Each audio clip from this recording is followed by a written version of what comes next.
There we go. Hey guys, welcome to SongNet. We appreciate you guys being here.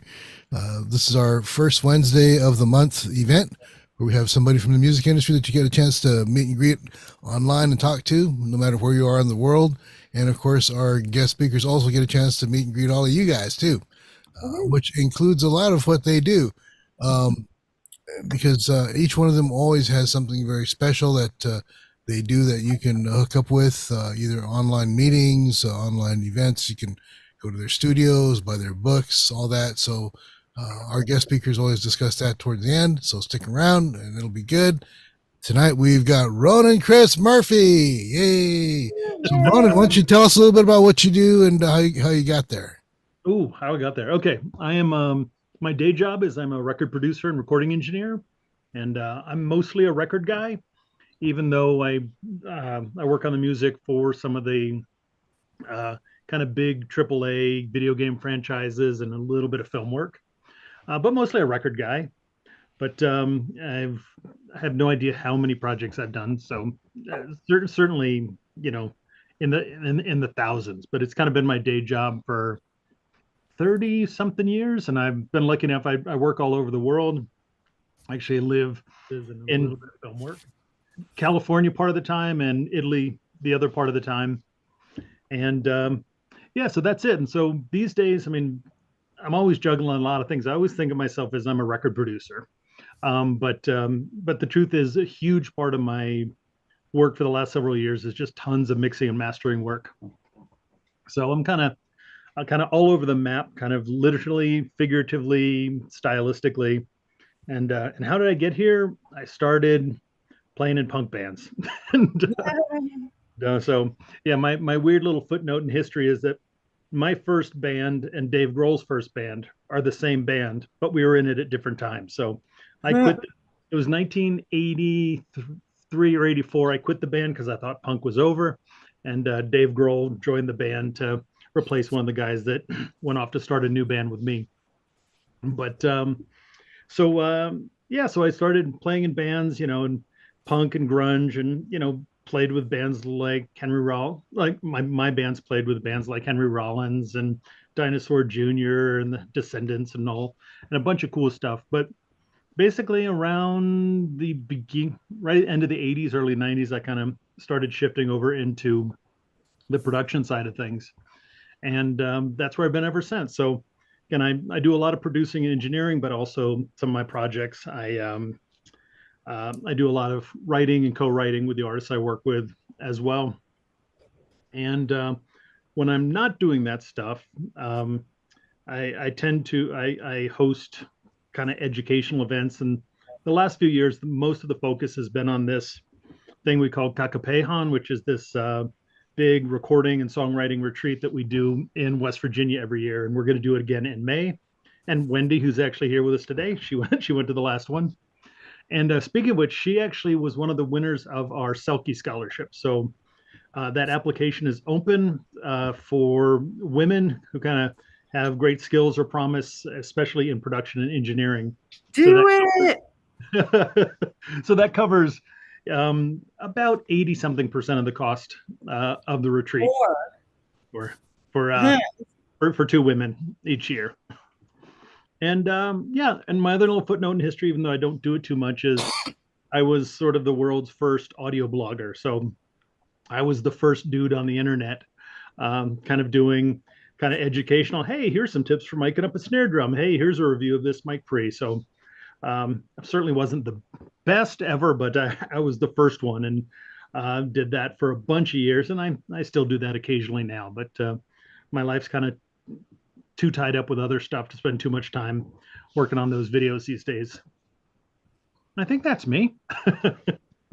That's cool. One of the things you mentioned was records. Now, the industry has changed a lot.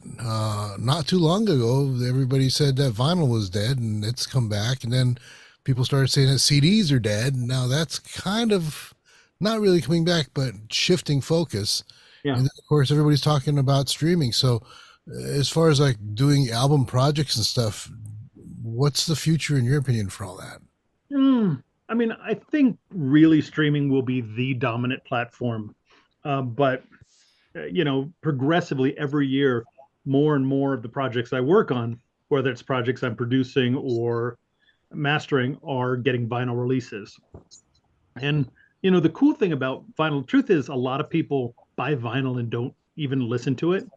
And I don't say that kind of as a snarky dismissive thing. I think it's a beautiful thing because we love the music we love, and show going up to a show or getting online and ordering a vinyl thing, it's that physical thing you can hold in your hand. And it's, especially if you buy from an indie band at a show, that is putting gas money right into the van. So I actually, even though a lot of people don't have turntables, they're especially when they have beautiful graphics and everything, getting put up on the wall as artwork is fantastic. And of course, if you have a system where you can enjoy it, there's kind of a beautiful kind of ritual thing to listening to vinyl that I think is kind of wonderful. But I think realistically, it's hard to imagine we're ever coming back from streaming being the dominant way that people listen. Even a lot of people in the audiophile world are shifting over to streaming as their, one of their preferred methods to listen to music. So I think we're pretty well into there. But I do love physical product. I love albums. I love CDs. I think it's a beautiful thing. We've gotten, my partner Liz and I have gotten rid of a bunch. So we're down to a couple thousand CDs in our collection. So we obviously dig them. Um, but yeah, I think it's a beautiful thing. But you really do need to be thinking about streaming for the overwhelming majority of projects. And I have a few clients that I do work for who don't do streaming and like will not participate. And I totally respect their right to do that, but for the most part, their music is not getting heard. And some of them are making really great music that I wish people were hearing. So does that mean that you're changing how you're mixing and the kinds of music that are being put out there? Because, for example, especially with streaming, I've been finding that a lot of people's attention spans are a lot shorter. Mhm. So it's very, very important to make sure that the song structures and everything else are, very much in tune to what generally people be listening to. Yeah, I think it's all over the map and genre specific. I mean, I do all sorts of styles of music, but where I probably got most known the first of my career was, working with a lot of the biggest names in progressive rock, like King Crimson and some spin-offs from different guys with Yes and Steve Morse and Terry Bozzio and that kind of stuff. And that audience listens in a different way. That very much is still a album experience audience.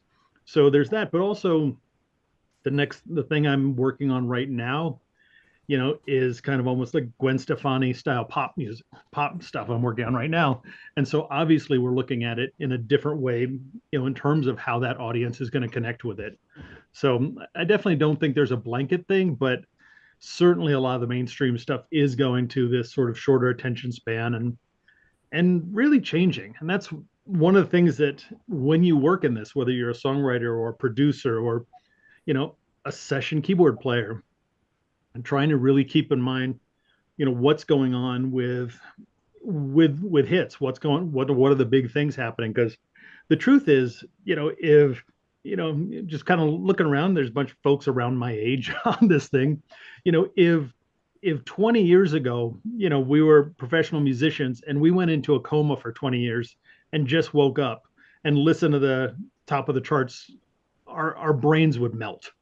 like like really, like there, that's one chord here and there's no chorus, and there's all these things happening now that 20 years ago we would have never ever imagined would be big and successful. But they're the folks doing this are filling the forum. so so I think it's really important to always try and keep in mind, even just if you're driving around in your car, like scan over and go, oh, here's country radio.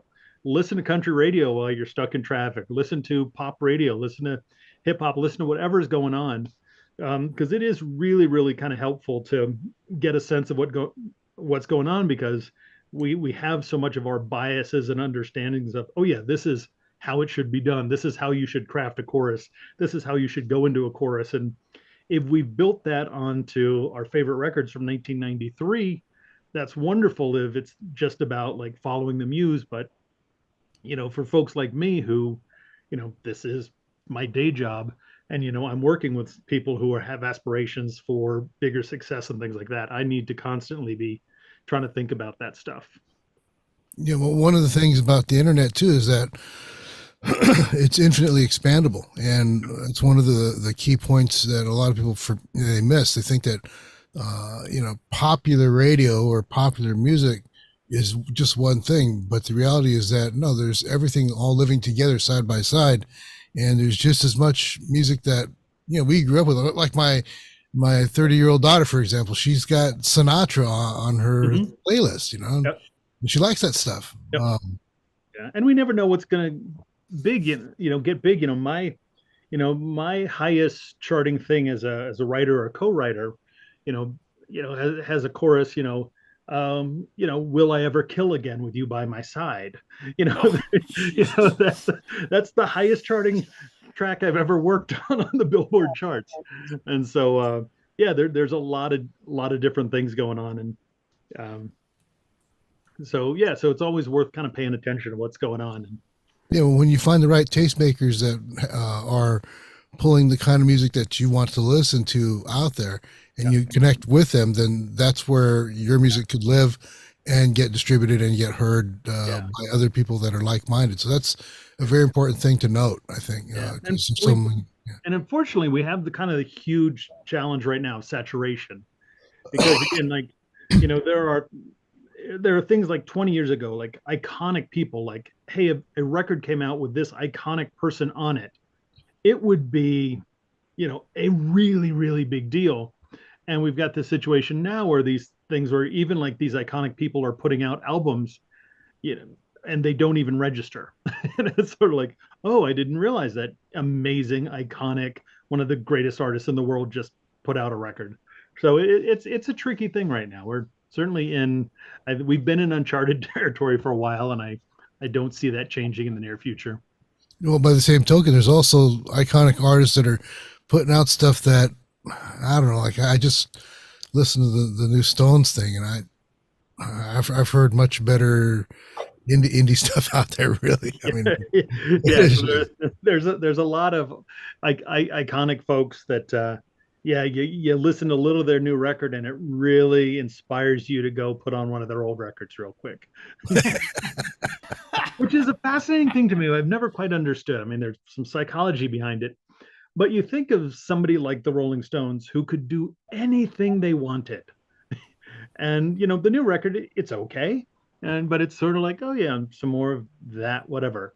But they could go and kind of collaborate with Afro-Cuban musicians, or go in some deep dive down like kind of a fringe subgenre of the blues or something, or electronic or whatever.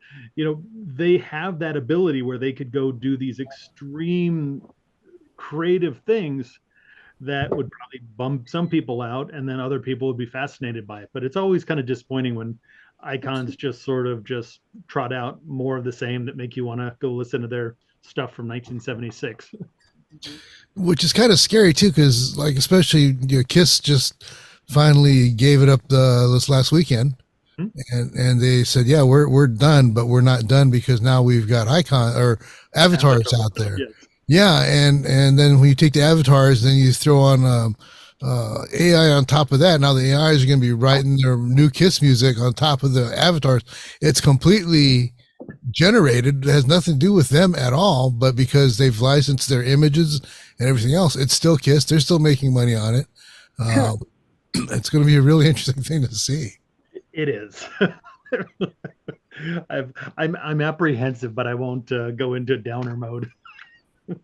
Well, I don't think it's downer mode. I think what's exciting is that it brings entertainment into a whole new place, because now you do have the holographic images, which is like Tupac was one of the first holographic concerts that was out there, and it's for some people that's a real experience that they can see and hear.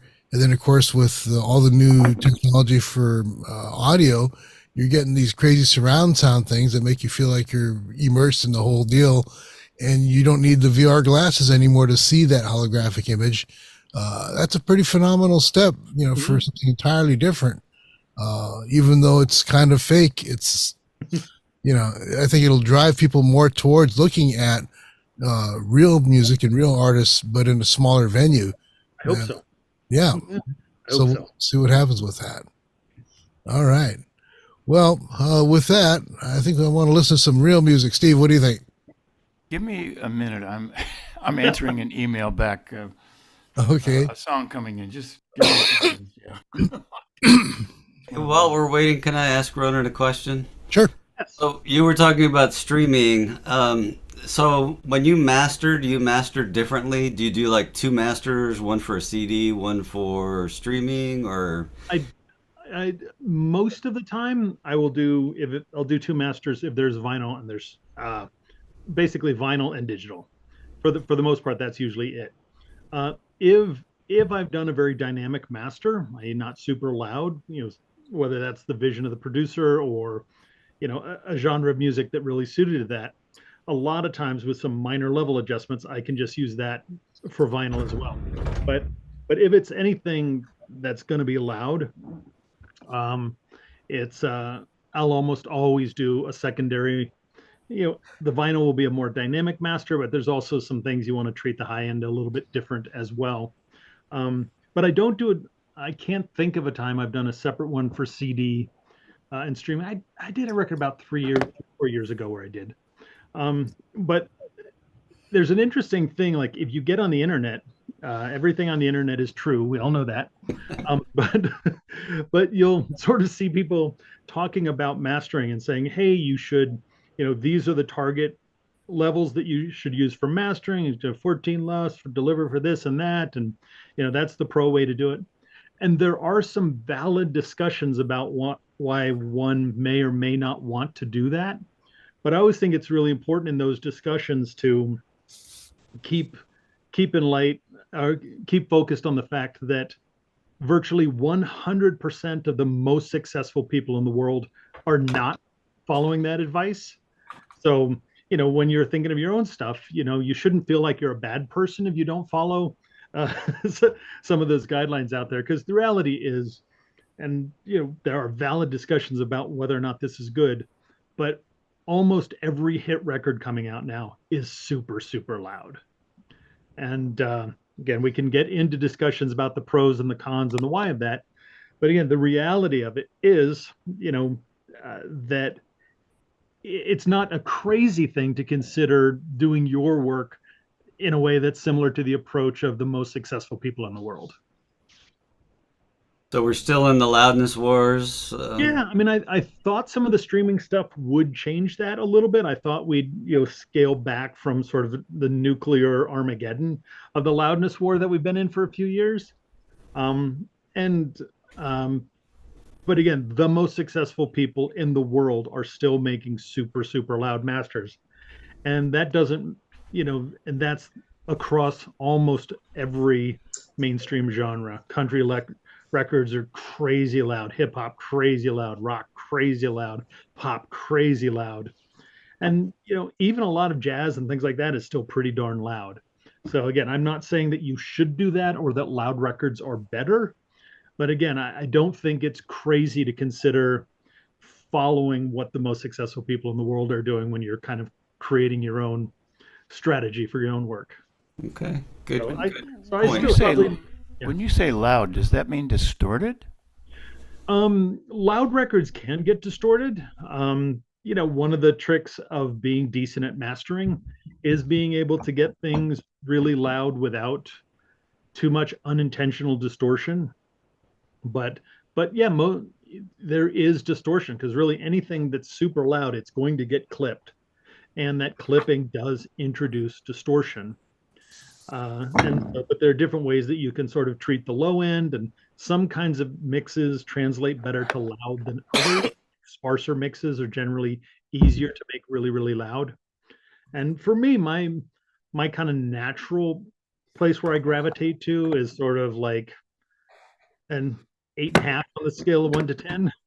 But if I know that I'm working with a client who wants that super loud master, that's what I do. And but I just did a record for a great group called Psychic Temple a couple months ago, and that's a super, super dynamic record. And they loved it, and it was really fun to do. So Um, I always kind of get really bothered by mastering engineers who say this is how the record should be done. These are the levels you should, this is how it needs to be done.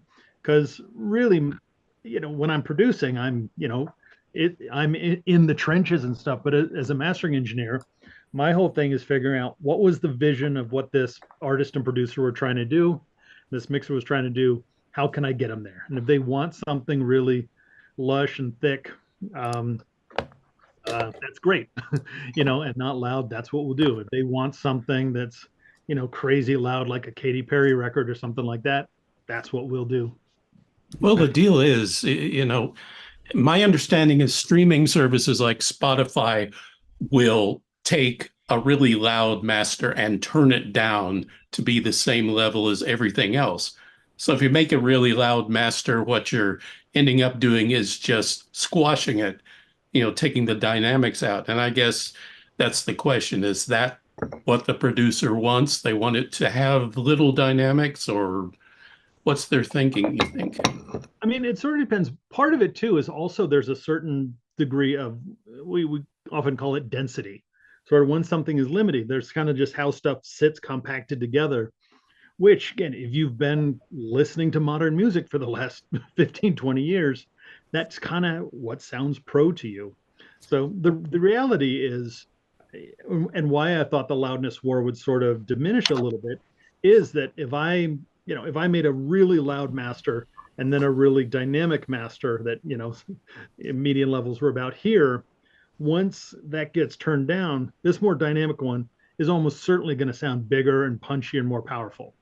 So again, that is the valid discussion. People are going to the valid discussion about mastering levels. But again, also worth noting that the most successful people in the world are not doing that. And and one thing I do is I leave all of that level adjustment stuff off of any streaming service where I can. So, Spotify, Apple Music, I turn all of those off. If I was working in an office or a kitchen or something and we just had playlists going, I would keep it on. But me sitting in front of my good speakers, being a professional, I keep that off because I want to see exactly what that production team was doing. I want to be able to look at my meters and go, oh boy, they really slammed that one, or wow, check it out, they left this dynamic. And because also when you're doing this professionally, you might start to notice they're like, oh wow, all these alt country folks are actually doing something more dynamic. Or wow, all this kind of subgenre of hip hop stuff are crazy loud, and you start to get a better sense of that. So I encourage everybody, when you're sitting in your kind of professional musician chair in front of speakers or on headphones, keep that stuff off so you can get a better understanding of what the intent of the creators was. And if I can just follow that up with a specific, I mean, I just took a beginning production class. Uh-huh. They taught us to master at like -9 dB RMS with a hard peak at -1 dB. Is that considered good advice for what your point of view? It's fine. Well, I would say there's the reason for the the true peak up at -1 is because when you have your final wave file or whatever, and it gets converted to MP3 or AAC or any other kind of codec, it can actually create these new peaks that can create unintentional distortion. So a lot of mastering engineers do that. A lot of the most successful mastering engineers in the world go right up to 0. Um, I I do a lot of my stuff depending on the music, either -0.5 or -1, depending on kind of how loud that needs to be. And I would say that your RMS level, -9 RMS it's a pretty loud record. It's not extreme as some other mainstream stuff right now. But what I would say is that's a ballpark to maybe start at, and then just do what feels good. And I hope that doesn't come off as a cop out, but you just might find that, like, wow, when you slam something, it's really exciting in a cool way. Or you might realize, especially like for acoustic music and things like that, sometimes a really more limited thing creates elements that you don't like. So don't worry too much. I mean, I have my meters when I'm mastering, I have my meters running that I'm kind of glancing over to go, okay, that's the ballpark I am just in terms of relationship to the last track. But if something comes above or below that, all I really care about is how they feel. So, like, especially when I'm doing the bigger concern with what that level is when I'm doing an album together.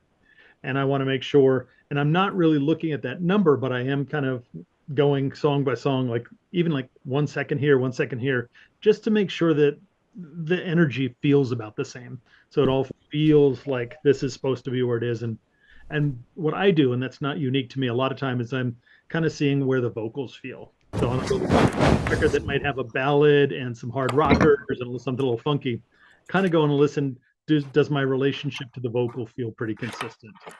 But yeah, don't never ever get too tied up on the numbers, because that'll prevent you from making the right artistic decision sometimes. Okay, thank you.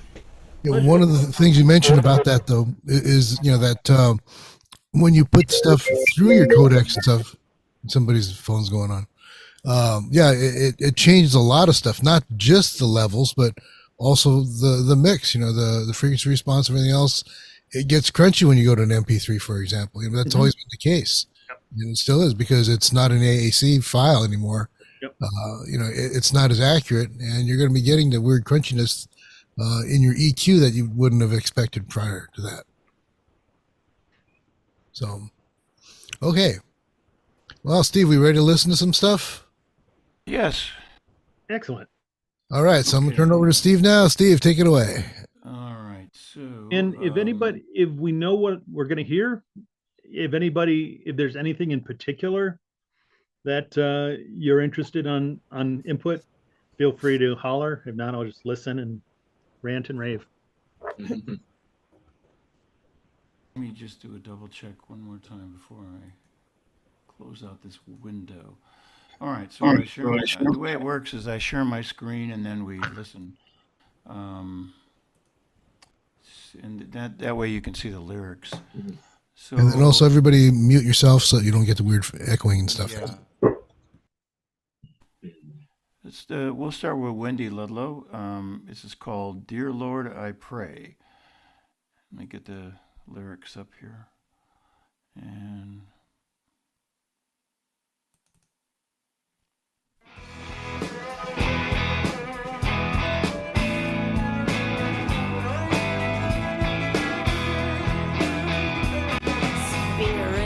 Spirit, talking to me, telling me I better pray.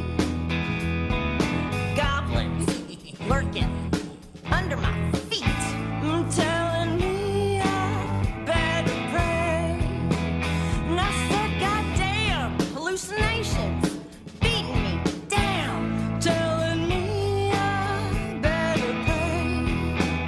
The devil breathing out fire right in my face, telling me I better pray. And I better sing hallelujah, better raise my vibe, better transform my behavior, my thoughts and my mind. Dear Lord, I pray. Dear Lord, I pray.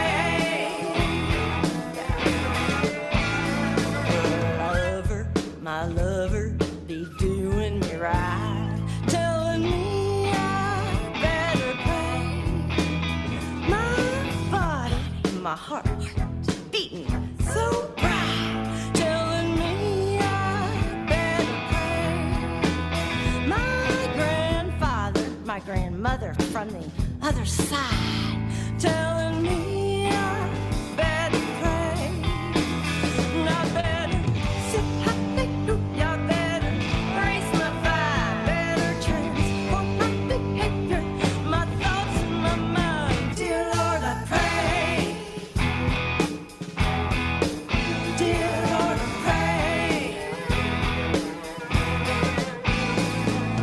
Dear Lord, Pachamama, Ganesha, and Hashem, Ra, Allah, the Holy Ghost, and the Mother of everything, in the name of all mankind. The earth has been invaded, darkness eating sunshine. It is time for the white raven to lead that buffalo herd. Dear Lord, I pray I'm heard. Dear Lord, I pray. Fake television rotting people's brains, telling me I better pray. Roll the bold letters from back in the day, telling me I better pray. One last look at the moon, your hand in mine, telling me I better pray. I better sing hallelujah, better raise my vibe, better transform my behavior, my thoughts and my mind. Sing hallelujah, better raise my vibe. Dear Lord, I pray. Dear Lord, I pray. Dear Lord, I pray.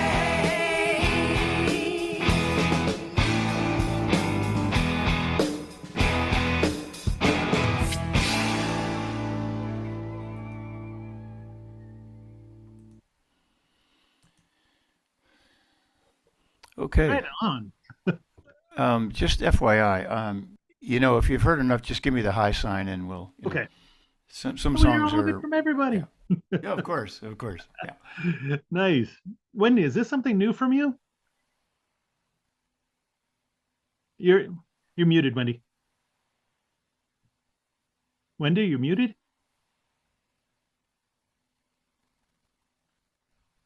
Hit your M button. That might do it. There we go. Space bar. That's You got to hold down the space bar for using that. okay. Can you There hear you me? go. Yes, there we go. It's So- fairly new, not that new. Okay. But yeah, it's really good. And so I'll just sort of actually, did you have any specific questions before I go off on mine?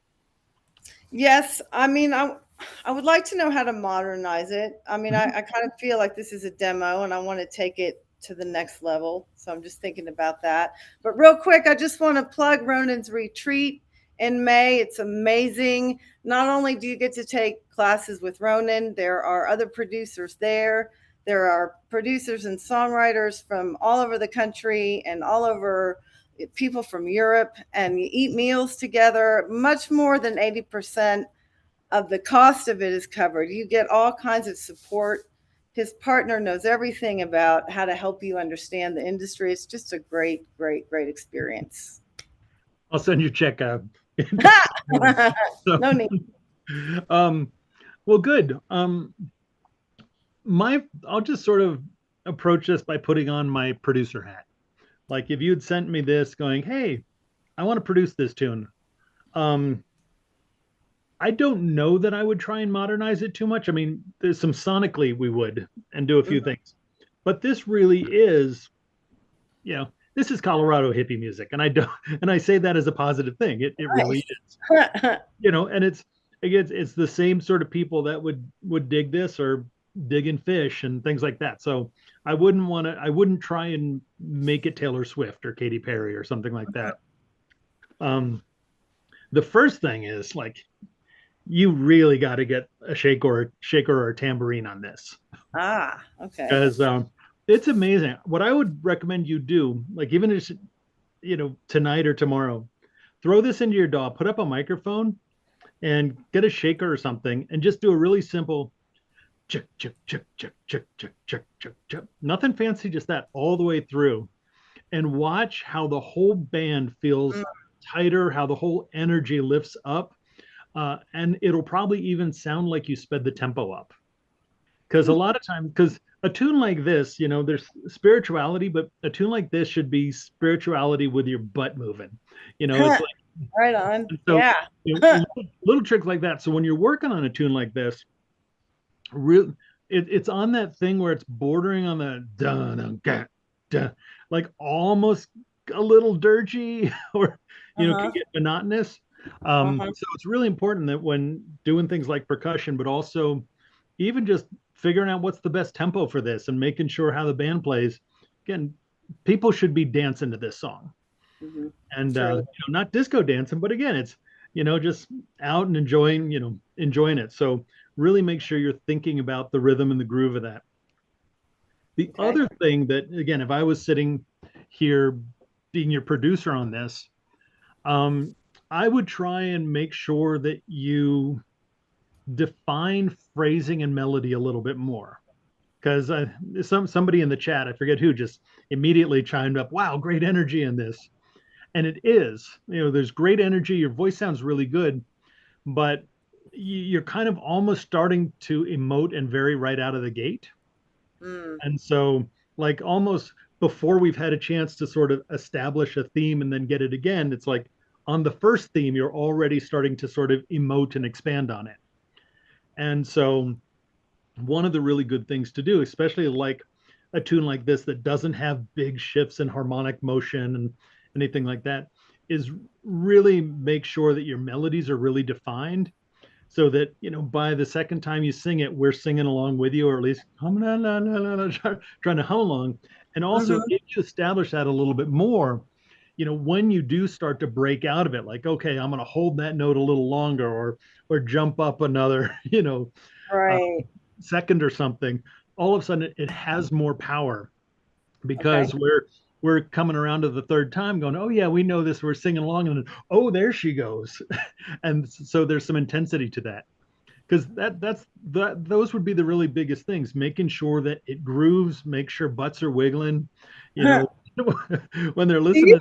have any examples of what the last thing you were talking about with the melody being a little more pronounced, Mhm. of what maybe part of the song or something I could listen to get a better idea of what you're saying? Or I would say almost the whole thing, because okay. again, there is that one sort of chorus, da, da, da, da, which Feel you all do that. start vamping on, but So really just think about like the verses too. Think about verses as a way to establish melody so that we're kind of hooked in. Again, especially a song like this mhm. that, again, doesn't have, it isn't a hard disco song, and it doesn't have, big shifts in harmonic motion or anything. Right. We want people to grab onto it. And truth is, if you were a punk singer, we'd be having the same discussion. Right. If you were a disco singer, we would be having the same discussion. So it's What one of song could I listen to that has what you're talking about? most of the songs that you and other people have heard of. Hmm. But and I'm only being a tiny bit sarcastic with that. Huh. But really, if you listen to almost anything that's a big successful song, again, there's Okay. some weird stuff with like kind of hip hop and stuff going on right now where there's no melody at all. Hmm. Um, but listen to something by Metallica or Fleetwood Mac. And Okay. on both of those, you're going to find, oh yeah, first time you listen to the song, you know, chorus, and you're back, and you're like, the melody for what that first line is going to be melodically. And Helpful. a Thank lot you. of times with this writing too is even, by the time you get to, you get the first line, the second line, or maybe it's a two-line phrase where the third one. So again, it doesn't make a song bad or invaluable if it doesn't have this. But it's that but we do find, of the things that have just lasted forever, they kind of have these pretty strong hooks to them.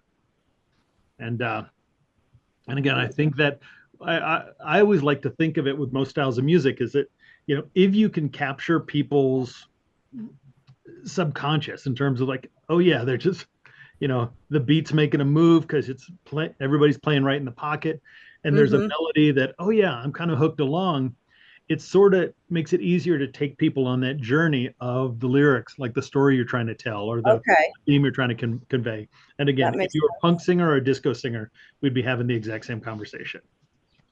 But sense. very cool. Yeah, that's like one of the more solid things I've heard from you. So it's really good, and Thank wouldn't you. take a ton to really step it up to be really nice. Nice. So if you were producing something like that, you would kind of help me or whoever kind of rework that kind of a thing? Oh yeah, for sure. Yeah. And just, work on, make sure the melodies are clear, make sure that all the musicians are playing together in a strong pocket. Hmm. Thank you so much. I Yeah, appreciate thank it. you. Wendy, I had a question. Did you play all that, or did you have? I play guitar. I mean, yeah, I play guitar, rhythm guitar, and I sang. Okay, yeah, And because I wrote the song. no, it sounds good and all that. It's just that for me being a DJ, for so many years, it's almost sounded like a sample of a couple of Heart songs. Oh, cool. Oh, I yeah. mean, exactly straight on for you. So I'm thinking, that because yeah, a lot of people will grab those samples. Magic Man, that's what it is. Thank you, Magic Man. So, Nice. but it sounds almost exact like Magic Man, and that's why I was thinking, did you sample that and go over that, because the sonic palette that you're using for your guitars is exactly the same. So, But That Magic song is actually inspired by a Pogues. Is it? No, not the Pogues. I can't remember the name of the band. But there is a song that has that beat. That's like a hard rock band. I think they're English. But that Magic Man is a good thing, groove wise. It's a little different. It's not a sample because ka-doom doom gat, ka-doom doom gat, ka-doom doom gat. That diddle diddle that's really in there. It's visceral. Da Mhm. da Yeah, da da da da da da da da da da da da that's the beat. da da da da da da da da. So Magic Man is a perfect example of exactly Cool. what we just talked about. But obviously, don't turn your thing into Magic All right. Man. But it is a really good reference in terms of the things I just spoke about. Nice. Thank you. I Glad you came up with appreciate it, that Jimmy. feedback. okay. All right. Next up, we have Ann House. This is called Wake Up. Let me share my screen here.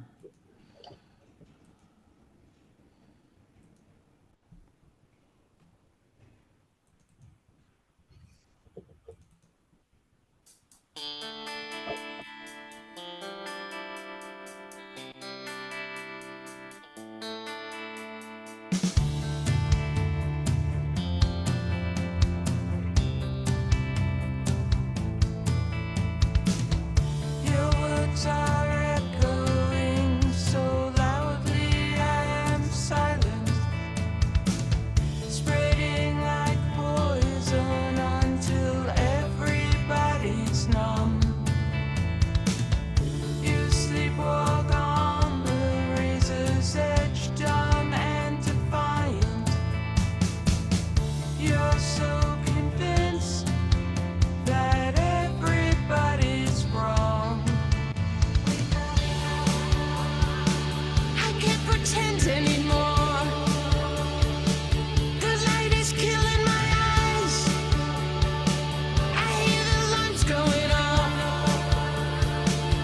I know it's time to wake up.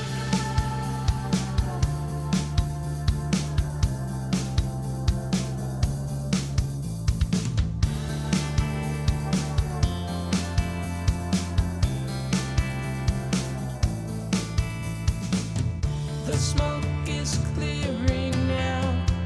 I can see right through you. With eyes wide open, I grow stronger, counting scars. You think I'm wounded. I am battle hardened. I am tough enough to call you what you are. I can't pretend anymore. The light is killing my eyes. I hear the alarms going off. I know it's time to wake up.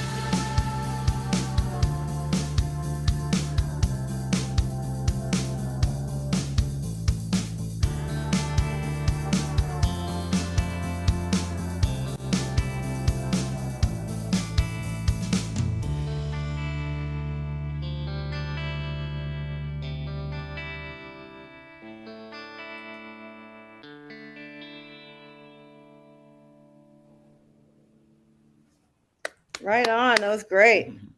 Damn, that was Cool song. really good. Thanks. What did you do on this, Ann? I did all of it. Okay. And that you singing? Hmm. Wow. Yeah, this is um I'm only going to critique this because that's why I'm here. Yeah, Um I have a specific question actually. good, good. Oh, What's your do you want it specific now? question? Yes. No. Well, this was before I had put it together as best I could before this year when I started interning at a studio. Um, and we remixed it and stuff the best we could with what I had. And I was really not wanting to go back in and do more, but I didn't know if I need some final touches before I try and send it out in the world. I would if I heard this on the radio, I'd just turn it up. There would be no part of me that would be tearing this apart in any way. Oh, okay. Yeah, Yeah. so it's really good. Okay. Since I've been brought in this evening to give feedback and critique, Yeah. there's a couple things that I don't think you should worry about. But Okay. again, just if my producer hat was on, um, the one is I would have loved the sort of wake up to when you bring that back in the chorus to make it a little bit more prominent. Just so The the echoes? yes, because Okay. you've got that wake up, the first one, da, da, da, da, da, da, and then it's really, really subtle in the back. Wake up. Uh, I'm a big fan of letting the chorus be big. Okay. So, again, that's a personal taste thing. Um, and for the drums, did you kind of pull MIDI patterns and stuff? How did you build the drums? Logic drummer. Okay. And then I you know, went and changed things around Okay. as best I could. Yeah. So again, what I'm saying now is things to think about for your next time. No need to For go sure. back and redo this because Well, I'm always trying to learn, Ronan. it's lovely. Again, it's yeah, there's like I could hear this coming up on like KXLU, which Liz and I listen to when we're in LA all the time. We would totally crank up this song. But the one thing you may want to think about when you're building something like this is you've got that arpeggiated guitar thing. Mhm. Da, da, da, da, da, da, really back behind the beat. And all the drum stuff are very right on the beat. Okay. It's almost like if you listen to that, um, like first thing, you're sort of like in this, groove, and then the drums come in with a rather kind of busy thing right on top of the beat. Okay. And even some of the other sections of the other things, the drums are very on a primary kind of arpeggio melodic theme that Right. is real behind the beat. Okay. So that's almost one of the things. Like it wasn't enough to take me out of loving the tune, but I Okay. was almost like so like into that intro feel, and then I was just like, like okay, we're here now. It's cool. So did you feel the drums like kind of broke the illusion, or that maybe that uh it would be just worth retracking that arpeggio Mm. and putting that I, more I, on the I beat? love now. I love the feel of the arpeggio. Okay. So I wouldn't go back and mess with this. It's lovely. Okay. It's Okay, lovely. great. I'm only saying this again because I'm brought in this evening to run my N- mouth. No, but it's a great way. I'm one of those people that I can always go back and work on old tracks to learn to fix things. So I'm not going to go mess with this. Like I'm trying to get rid of them, like and get them out. Actually, But Steve, but could as a you learning tool, I want to go back and look at that for sure. would you be able to play us the first 30 seconds again? Hold on. And what I want you to listen to, and everybody, kind of again, just listen to the feel where your body wants to naturally move on that intro, and then feel what happens when the drums come in. Let me share my screen again.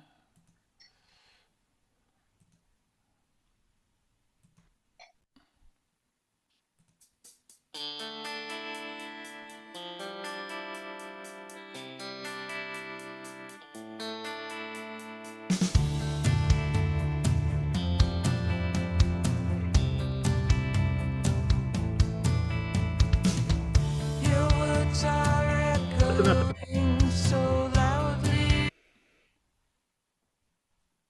Yeah. So again, it's not bad in any way, shape, or form, but it's almost like the guitar player. It's kind of like, guitar players kind of, smoked a bit, and the drummer comes in after his like, fourth espresso, ready to track. So Totally got it. I say that just for your next thing. The song is absolutely lovely. If Okay. this came on the radio, I would absolutely crank it up from Oh, the get. thanks, Ronan. Yeah, it's great. Yeah, thank you so much. Agreed. I loved it. Oh, thank you. I Mhm. appreciate that. Thanks. Yeah, I think that's where subjective comes in, because I love the way that the drums and the guitar were doing that interplay, and that the guitar was kind of sitting back just a touch, because it gave it that sort of primal thing, the way that the drums sound, and then but the guitar kind of lays it back. So I love that. That's great. Oh, thank you. I just tried to make the best use of the pandemic time at home that I could. You did. So thank you so much. I appreciate it. Awesome. Also, I think that drum thing that you chose, that sounds like a fill, actually, that you've turned into the groove. I tried to model it off of Zombie from Right. Cranberries? the Cranberries, and then I was listening to it, and then I was listening to my little guitar thing, and then I matched the tempo, and I was like, oh, that there's my reference track for my drums. So that's what I did, and those drums are hitting different drums, but the patterns basically the same, and once you speed it up, it really felt really kind of visceral, and I really liked it. So, Awesome. but yeah, so thank you. When you grab those patterns, the patterns are laid out so that you can chain them together and have like that one's a fill to a regular, four on the floor beat and all that. Okay. But what you've got there is something that probably would have been originally thought of as a fill between regular four on the floors.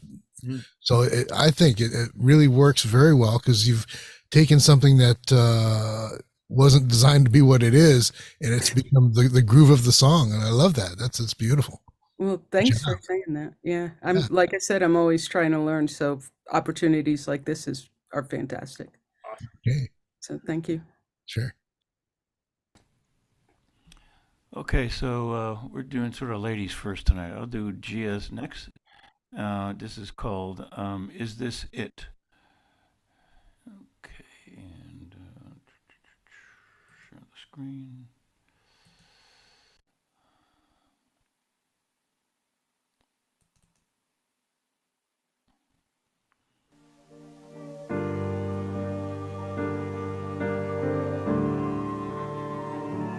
Just one call for a talk.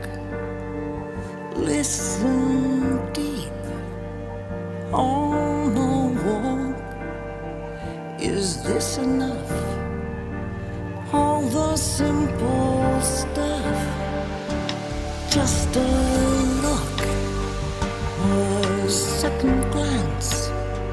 Forever now, life's golden dance. Is this enough? All the simple stuff. Is this it? What I'm feeling? Is this it? Am I dreaming? Pockets of love all wrapped up in your smile. Not felt this in a while. Is this it?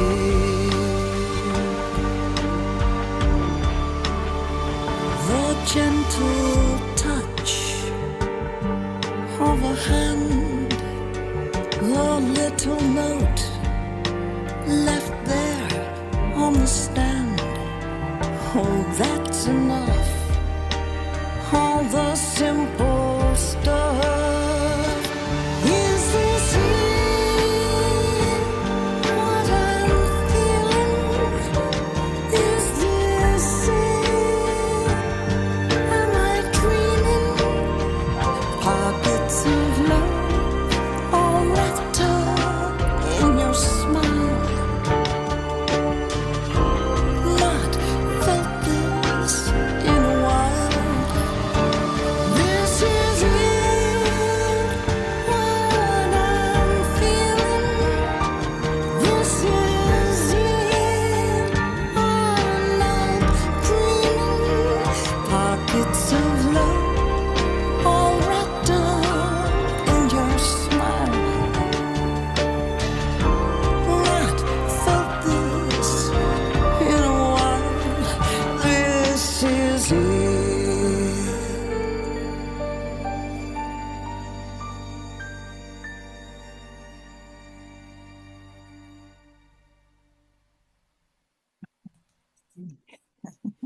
Mhm. Wow. Yeah, man, quality bar is pretty damn high tonight. I think it's wonderful. Um, and well, what did you do on this? I sang. Uh-huh. So I'm not in the production side, and really I put this forward because I know you were more looking at the production. I actually had originally had more fun song, tongue-in-cheek song that I switched on Stephen when I heard what you were talking about.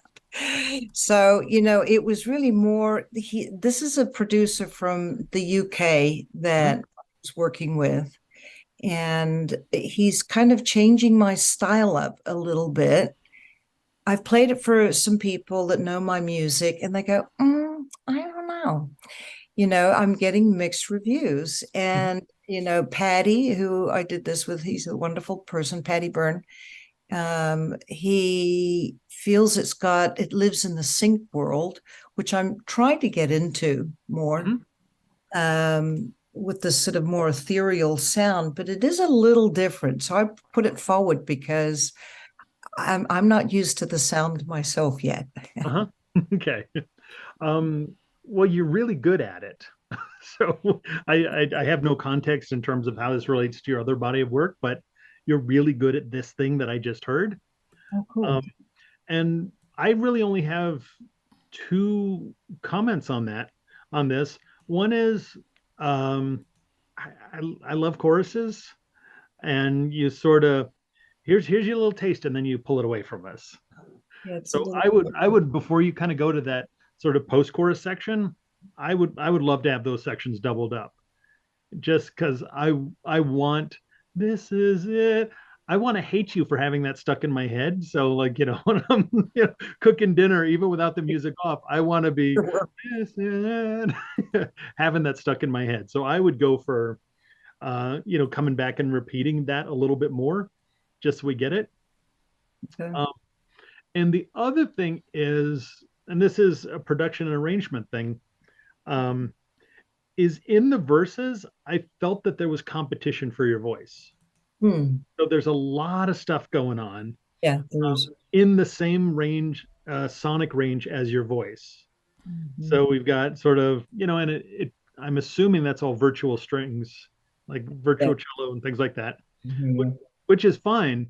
But we'd sort of have a cello thing going on and kind of like a violin or viola thing off to the side, and they're all kind of a little bit busy, and a little bit sonically in the same range. So, if I was sitting down to like, hey, what can we do with this?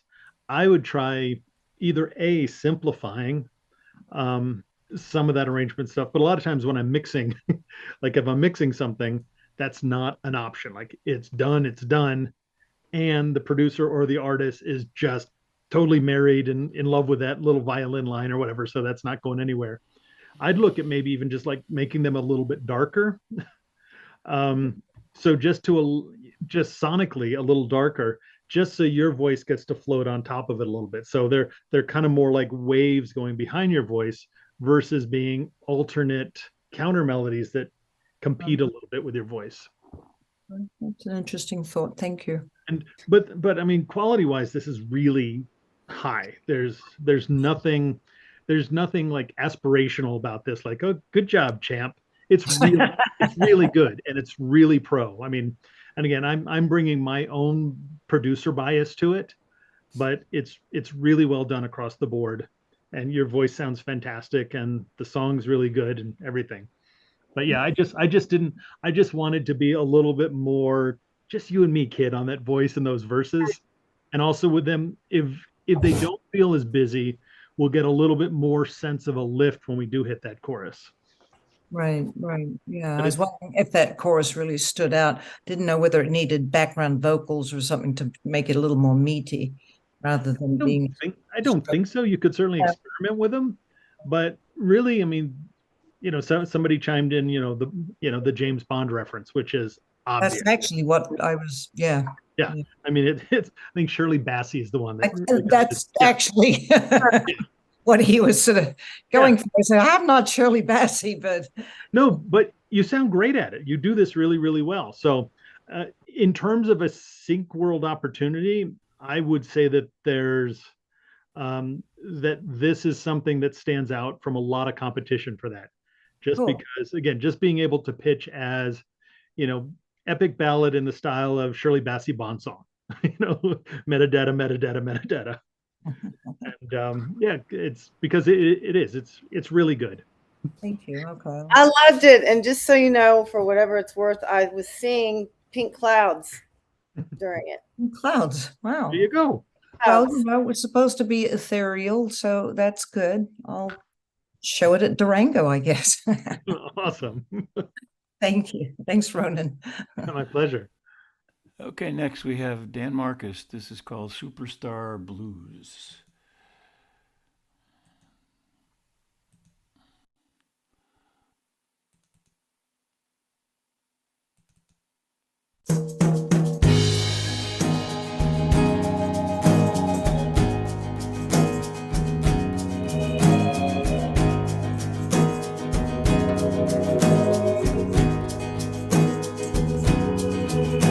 I walk out on the stage, I take the microphone.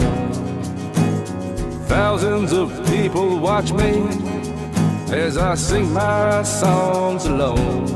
You broke my heart, you broke my heart, so I've become a superstar.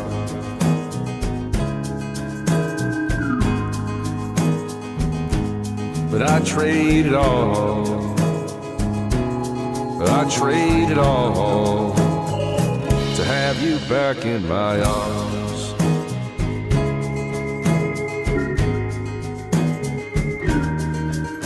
The fame and all the fortune, the glitter and the gold, somehow they just don't mean that much, 'cause inside I'm so cold. You broke my heart, you broke my heart, so I've become a superstar.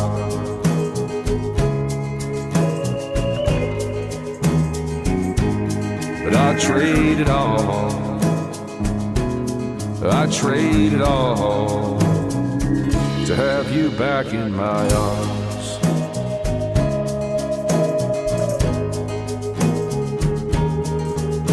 I've got a bunch of diamonds, I've got some money too. My sheets are made of satin, but my dreams are made of you.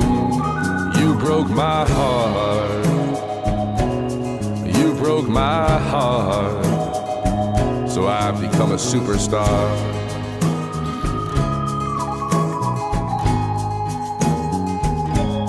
But I trade it all,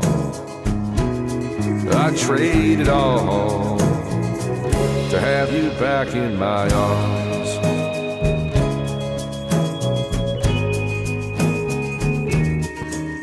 My fortunes will go tumbling, I'm bound to lose the crowd. My mansion will be crumbling as the bright lights all go out. You broke my heart, you broke my heart, so I've become a superstar.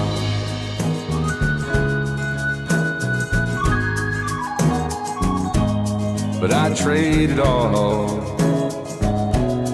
I trade it all to have you back in my arms.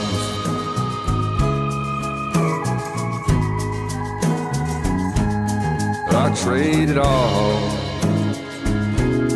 I trade it all to have you back in my arms.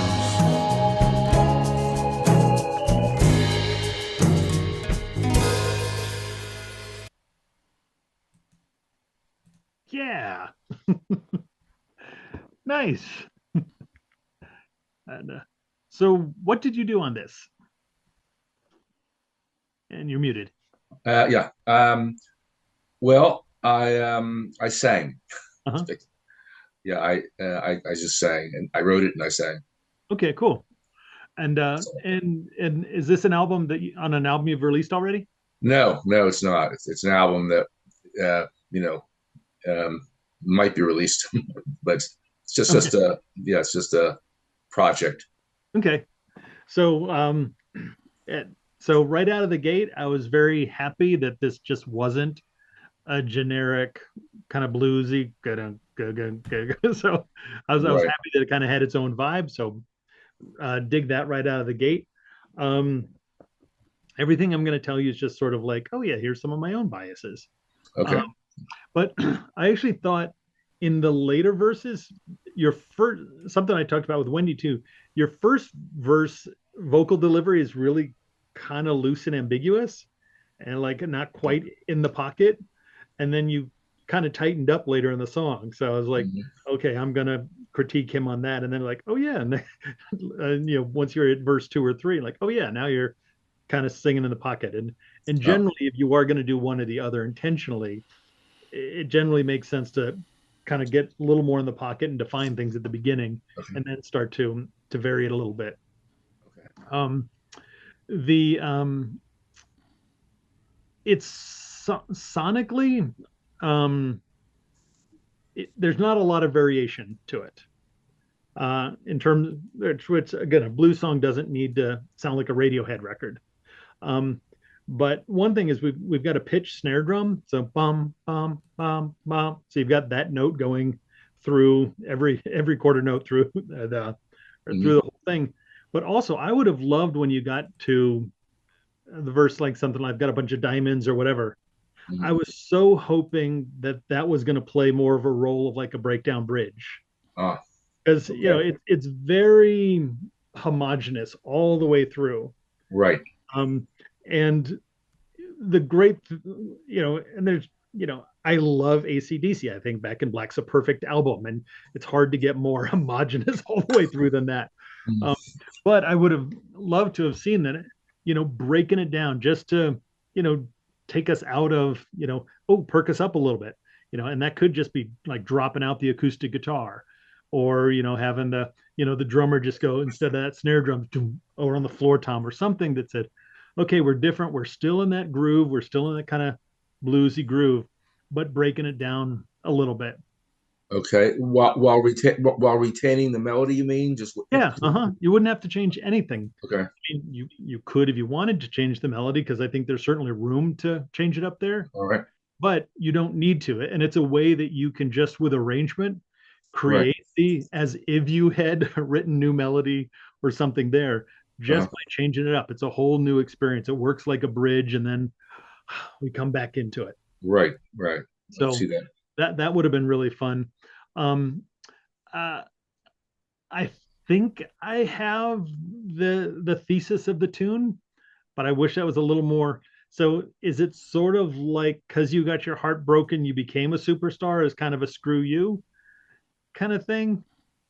Uh, it's not meant to be a screw you. Well, It's meant I to mean, be it's meant to be I've been screwed. yeah, but um, it's a it's a little bit ambiguous, and again, I don't remember what the first, all the lyrics of the first verse, Right. but the whole thing about this thing of I've got the success and all the trappings and everything, blah blah blah, but I wish I was with you is a really cool idea, and it's a powerful idea that again, if you did work on this, I'd almost find a way to articulate that a little bit better, just so there's because you hint at that with some pretty big hints, but I think it'd be nice if there's a way that you could tweak lyrically a little bit, Hmm. just to, yep, this is exactly, we're on that journey with you. This is exactly the story you're telling us. So Okay. there's nothing wrong with it. Um, and also because you've got this short verse, essentially, and chorus is the same amount, just kind of going back and forth. Uh-huh. And if we were hanging out and, I was being the producer on this, one of the Okay. things we might experiment with is a format that's a little bit like, verse, and then you broke my heart, da da da da, boom, back, like almost like a little tag, and then like that, and then back into a verse, and then we get maybe the full one. Ah, Just so it's not just this sort of same size A-B kind of back and forth quite as right. much. Okay. But, Yeah. but all the stuff is cool, and there's nothing at all wrong with it the way it is. But Yeah. these are Those are just good things I think suggestions, though. that you could do to make it a little bit more engaging and just make, engaging. That's exactly the word. That doesn't need Right. Right. because it's good stuff. It's a cool idea. Your voice sounds great. Again, I love that it's not generic. It's got its own vibe and identity, which I love. But yeah, those are just things like if you did revisit this thing a little bit, Right. and if you did happen to do it, try the snare, a little more dead, or not, and see which one you like better. Because a lot of times when there's not that strong boom, boom, boom all the way through, Right. you get a little bit more sense of the harmonic motion of the tune when you don't have that strong note just going through the entire tune. From a production standpoint, Ronan, could your suggestions be accomplished in the studio in a mix without having to retrack it? Do you think I think my idea of creating a breakdown, I'm sure you could. that can be done? Yeah. Okay. And how about the snare? The snare idea? This not as much because it's a really nice organic drum sound. Okay. Right. And that's nothing to worry about. Again, that's my little bias coming in Right. on that. But you could just break things down and maybe have things change up a little bit throughout just to keep it feel like more of a journey through there. Sounds good. Okay. And you could even potentially experiment with, the idea of like first chorus. What does it sound like if we sort of chopped off the second half of that? It might sound stupid, but it's one of those things you could try. Does it flow back into that? But right. Again, but this is another one where this is a really nice, cool tune, and I'm running my trap because that's what I've been brought here. No, I really appreciate your suggestions. They're very good. I can hear it. Awesome. Okay, thanks. Thank you. Okay, so next we have The Roll of the Die by Dave Clawson. Let's see here.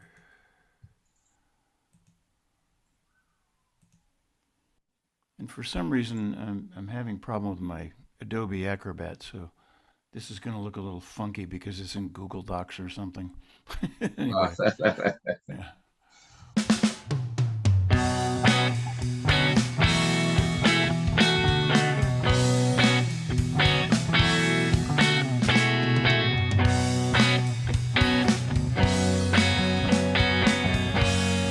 I prepare the soil and dig out the weeds, just the right amount of sun for the newly planted seeds, shelter and nurture, water each and every day. But then a flood came in, washed it all away. Oh, the best made plans can go ill or right.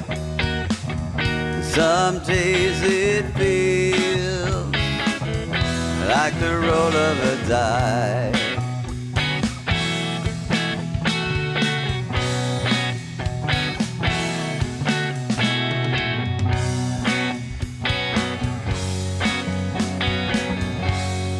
Bone-dry desert air, scorching heat throughout the day. On a red rock mountain ledge, a lone tree shows the way. Against all odds, horizontal to the sun. 1,000 years of struggle, it prevailed and won. Oh, the best made plans can go ill or right. Some days it feels like the roll of a die. When I hold the die, I ponder my role. Does it matter if I bless it before I let it go? Oh, the best made plans can go well or right. Some days it feels like the roll of a die, like the roll of a die.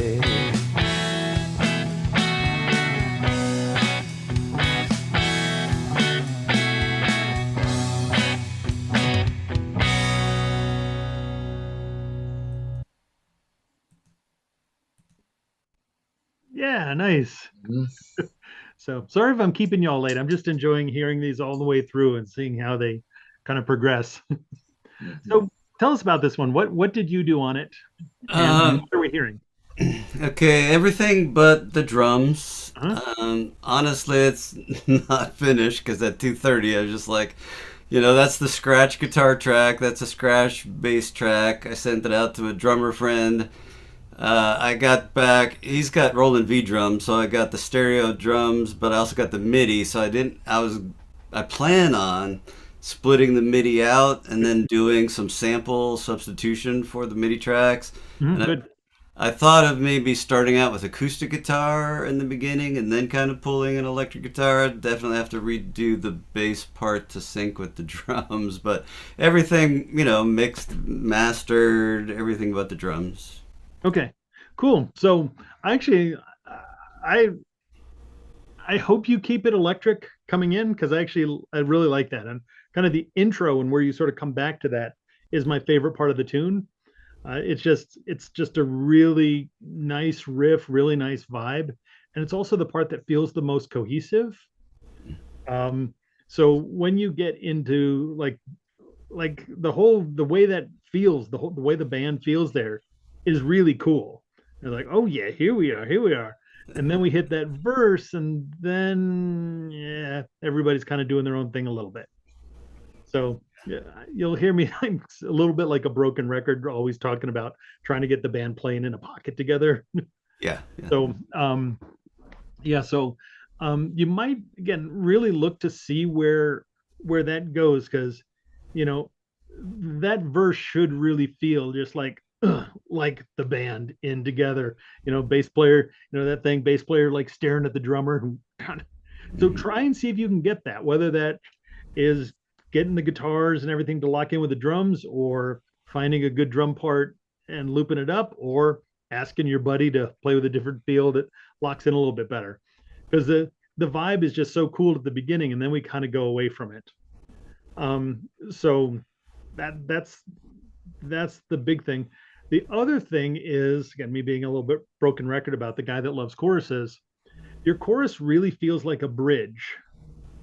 You kind of go off and long legato lines and emoting. It might be really kind of cool to see if you could actually think about that being a hooky earworm kind of thing. So instead of going long, so finding ways it da da da da da da da da da. I'm probably mixing up different melodies from the tune, but that's the kind of thing where I think there's room to experiment with trying to make that a little bit more clear, defined. Think about like a lot of times with chorus, like what would it be like to plunk it out on a piano? Would it be cool? Ding, ding, ding, ding, ding, da, da, da, da. Most of the great melodies for these kind of tunes plunk out really well on a piano. So maybe think about that. And then when you do that kind of more long legato thing in the bridge, that's got its own space too, because now the bridge is sort of a variation of chorus kind of thing. But yeah, those are the main things. And when you do have everything done, spend some time listening to a couple artists that you love that you think are similar to what you're going for, and really listen to what they did in the mixes. Okay. Just in terms of things like, okay, how big is the kick drum, or how big is the bass? Is the voice big and round and rich and full like it is on what we just heard from you, or is it maybe a little smaller, letting maybe some of the other things be big, because I think listening to a couple references that you love that you think are kind of similar and going, oh yeah, how loud is my vocal compared to the bass? You know, when I listen to the other track, how loud is my vocal compared to the guitar or guitar to the drums? You don't have to do that, but I think if you did spend some time kind of listening to others going, I wonder if that approach would work for me, you might make some small adjustments with levels that will all of a sudden turn this into being like, okay, here's my demo to, I just made a cool record. And again, it's not major stuff. It's just, you know, maybe rethinking balances and stuff a little bit. But overall, really cool. Okay, thank you. Thank you. I appreciate it. One of the things I was wondering about, Dave, is why you choose the phrasing that you did for the end of the chorus instead of just like a roll of the dice. You chose like the roll of a die. Yeah, that was kind of a complicated thought process. I mean, one is rhymes, right? Second, I was a math major in college, so, you know, dice, you've got 36 choices, you know, of combinations, whereas a single die, you've only got 6. You know, the song only presented 2 choices, verse 1 versus verse 2. You know, so I mean, there was the mathematician arguing with the musician going on inside my head. You know, I'm just like, I'm gonna stick with die rather than dice. So yeah, because I think like a roll of the dice for me, and it feels better. That's just one thing. Yeah. And then also, you're playing the bass on that. Yeah, unfortunately. Yeah, because you're basically just sitting on the root, so it sounded a lot like it was blending with the guitar.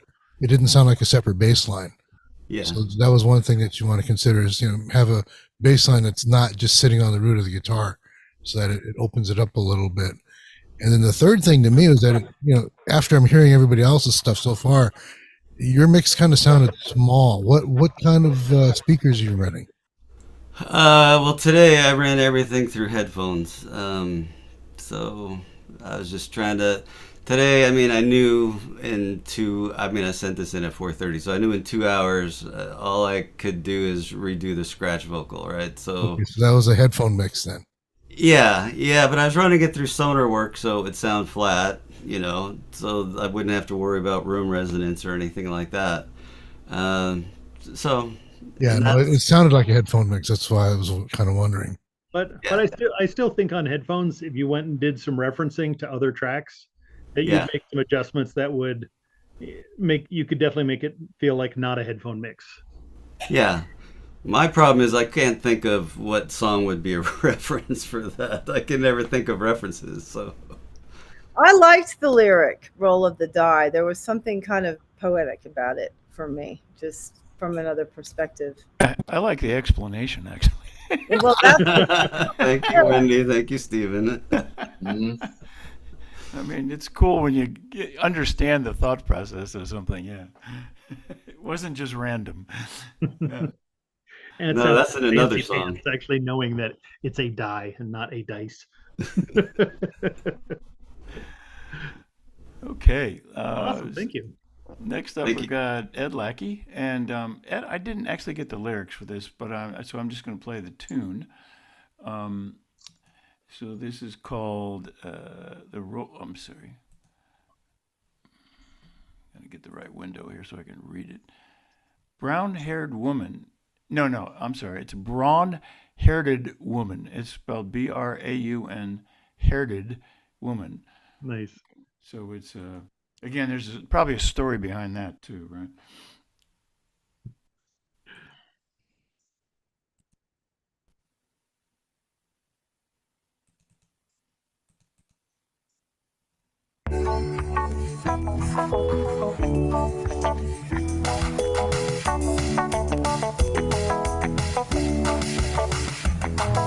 I wake up in the morning and I go downtown.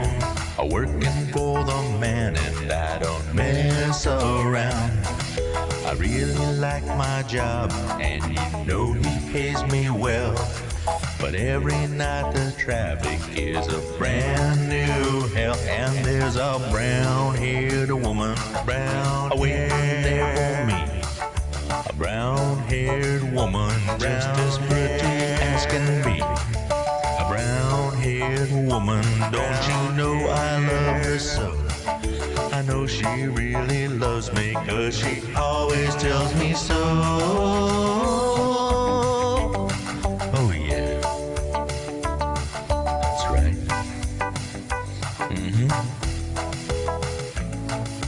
And when I take her in my arms and hold her tight, there's something about her love that makes it alright.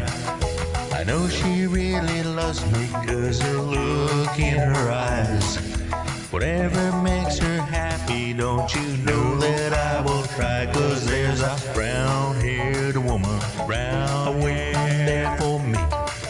A brown-haired woman, just as pretty as can be. A brown-haired woman, don't you know I love her so?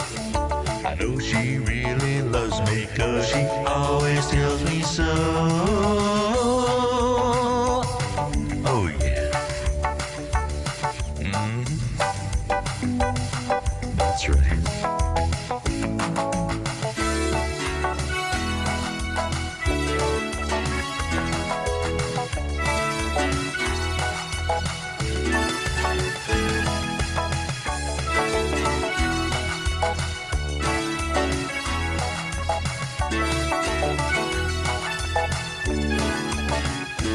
There's a brown-haired woman, brown there for me.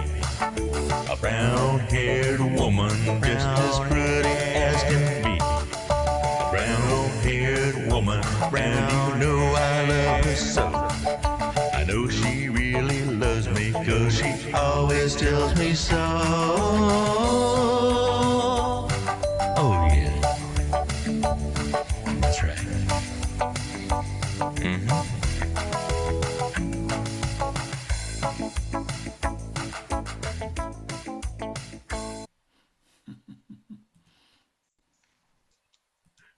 Cool. All right, Ed, tell us about it. What did you do, and what is this?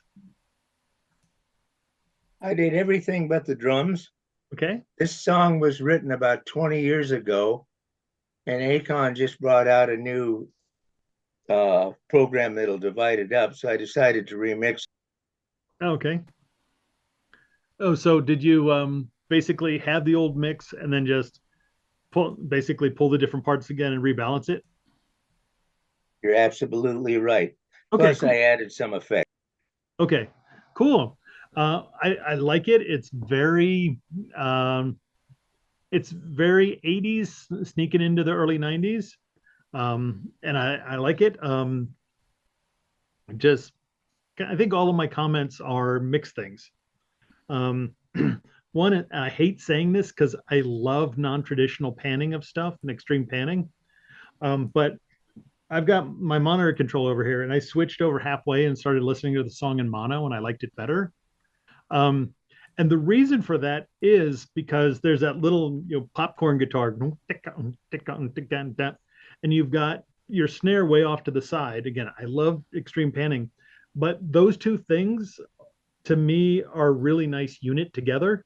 And I think they work better where they're kind of, married tight to each other. And when you pull them apart, it's a little less engaging, which is one of the problems I have with so many of these new spatial audio mixes, is that they're pulling apart things that are meant to be married. So I actually would have loved to heard like at least the snare or whatever back in, just because I thought there's a really nice relationship between that snare and the guitar. So that's something to play around with. When you get to that sort of instrumental bridge section, you introduce that there's that kind of synth string line that comes in, which I really liked. But then you've got a kind of a strange like keyboard acoustic guitar thing or something that's really loud on top of it, which kind of just pulled me out of the tune.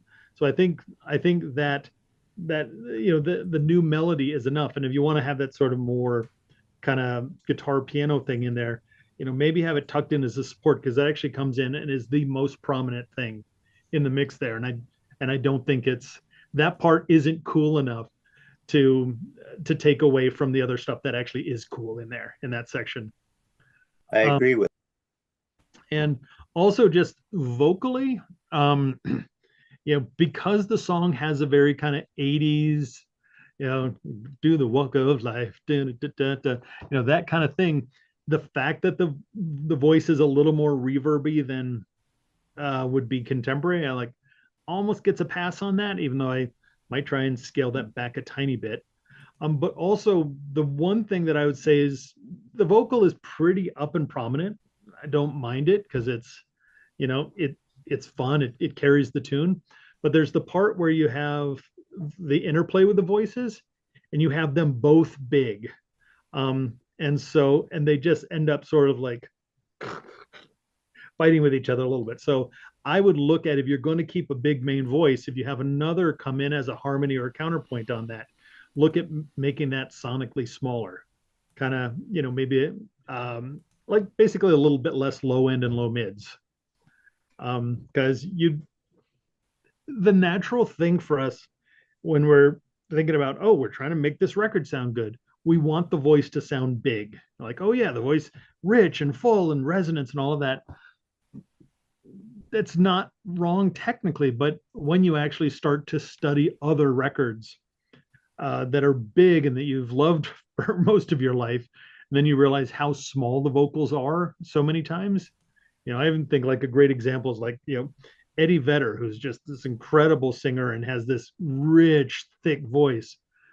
Listen to an actual big hit Pearl Jam record, and the voice is actually pretty small in there with the big guitars and everything. So just in that section, I thought one big voice was kind of okay. But when you had the two voices, I thought they just started to fight each other rather than complement each other. And it's a really fun tune. I enjoyed every minute of it, every second of it even.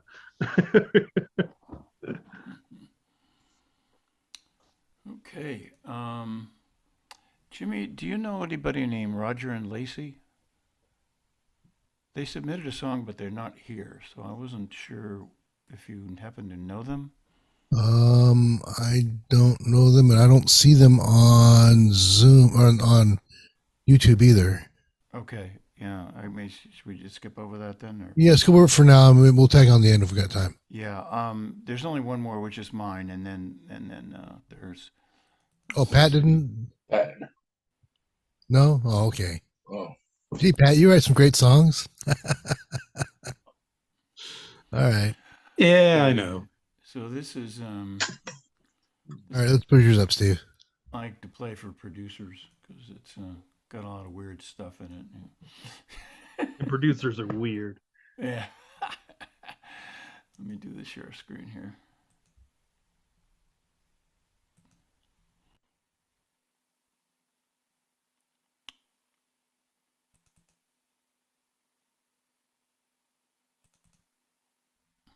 Thought crime, spies are listening.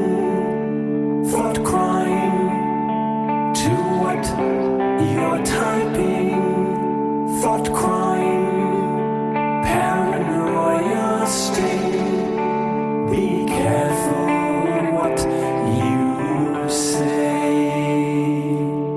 Thought crime, written evidence. Thought crime may twist common sense. Thought crime, police make you tense. Be careful what you say. Fantasy in the wrong hands may change if you make plans. You could be used, might get you accused of thought crime. It could be the press. Thought crime, cause your life distress. Thought crime, and they could care less. Be careful what you say. Fantasy in the wrong hands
That's really cool.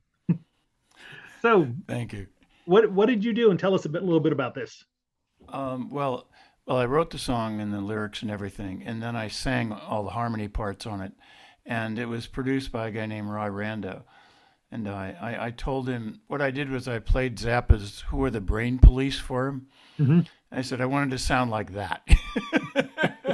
So that's how he got all these helicopter sounds and everything to kind of go along with the lyric, and it worked out, I thought, pretty well. Um, Did you record it in so 2006? actually, I did, yeah. Okay. Yeah. So it's an old it's old recording, yeah. I don't so know and how. Go on. so and anything I have to say is just for things to think about moving forward. I like it, and again, it's really fun when I like things that are just so kind of left and center, where you can go, "Yep, there it is. That's what it is." Like versus, hey, here's a pop tune. You can say, "Hey, maybe you want to drop out of bar there to this is how you do a lift and this kind of pop music." But I like it a lot. My only complaint is this is the first song that I've turned down. I'm listening here on, super high Oh, end okay. mastering You mean speakers. turn the volume down? Okay. Turn the volume down. Gotcha. Just because it was unpleasant. I got you. Okay. And not musically, not creatively, but there was so much high frequency energy in there that it actually got harsh. Okay. So one thing you've got too is you've got again, and it's always weird just talking about somebody else's mixing work when it's can be done, but this is good to know. It wasn't fatiguing at the beginning, but there's a lot of bright reverb on the voices panned off to the side, which really draws the attention to the reverb itself. So almost like cutting the high end off the reverb would allow you to have that sense of spaciousness, but without the, Okay. really like going reverb, because I want to be hearing your voice, your harmonies, all of that, not going, oh, there's a bright reverb, there's a bright reverb. I see. Yeah. And when the new elements came in, everything in there was really cool. But all of a sudden, like those aggressive drums come in with a ton of high frequency, aggressive energy on top, mixing with those really bright reverbs on the side, and then other elements. Just everything in there is so bright that Okay. I reached for my volume knob and I turned it down. Okay. So, which is unfortunate because everything in there is really cool. But because if you have these bright elements in there, but then you also have some darker elements, it's those combinations of, darker elements and brighter elements that make a really complex mosaic Okay. in there. Yeah. And so when there's a lot of bright, aggressive stuff, it gets fatiguing pretty quick. So it's one of those things. It's not going to happen too, but almost like the fix of this. So like if this mix was up on a console or in a computer, almost just going in and going, all right, low pass filter. Let's take the high end off those crunchy drums and maybe this thing, and a couple of take the high end off the reverb and all of that, and all of a sudden it's like great, done, awesome, woo. Gotcha. But it's great. I mean, I really enjoyed the tune. I love the arrangement ideas. I love the way your voice sounds. Everything about it, except that so much aggressive bright thing made me turn the volume down. And again, I've got super high-end mastering speakers where I'm hearing every detail of that aggressive bright. I got you. Aggressive high end. So, somebody on a phone may not get that. And what's interesting is that we were talking about that previously because I have a CD, so I've heard the mix off a CD, and it sounds nothing like this. But when it's dumbed down into digital delivery format like an MP3 or MP4, it gets crunchy on the high end. Exactly what you're saying. It was really hard to listen to at a higher level because of that. I wouldn't have expected MP3 to change it that much, certainly to some degree. But I was going to say if I would have played the waveform, I wonder if it would have sounded different. I think it would have sounded very different. Yeah. Okay. So, but that's just it. Yeah, I have heard that difference on MP3. I don't want to say screwed up stuff, but that's kind of what it is. And one of the reasons why, you know, when Neil Young came out with his thing, it says, yeah, it sounds so much better. Yeah, it does, but it only sounds better in certain formats in certain ways. So, but that is something to consider when you are mastering and recording and everything else, that it's going to sound different if it's been dumbed down into a different format for delivery. Gotcha.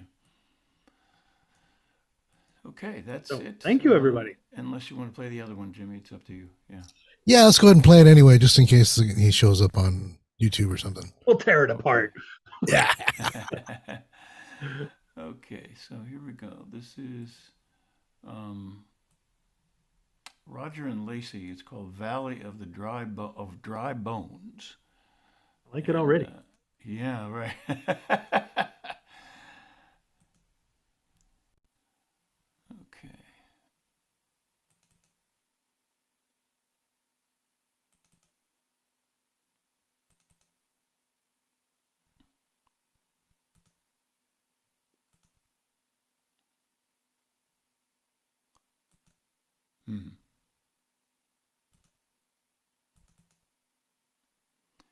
Let's see. For some reason, it is not. It's a WMA file.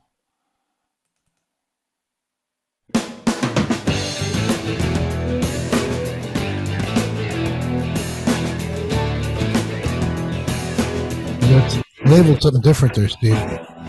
Desolation all around, suddenly swept up, feet off the ground. In the midst of a valley dry, a sea of bones as far as meets the eye.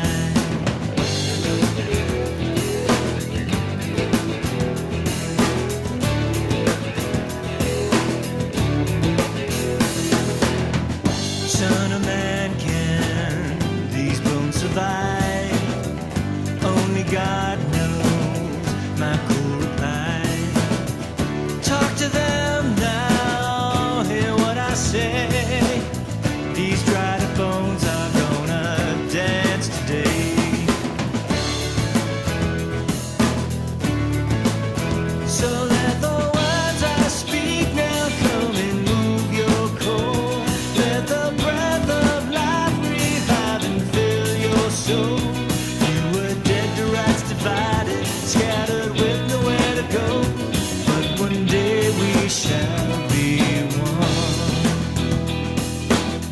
And then I saw the dry bones, flesh, skin, and tendon began to grow. Sudden rattling, they began to shake, and in my shoes I began to quake.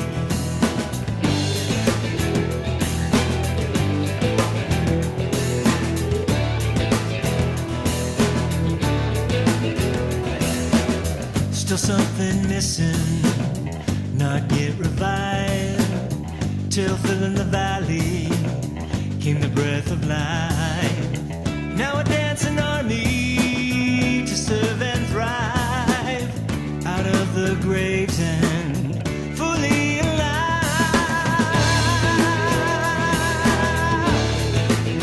So let the words I speak now come and pierce your core.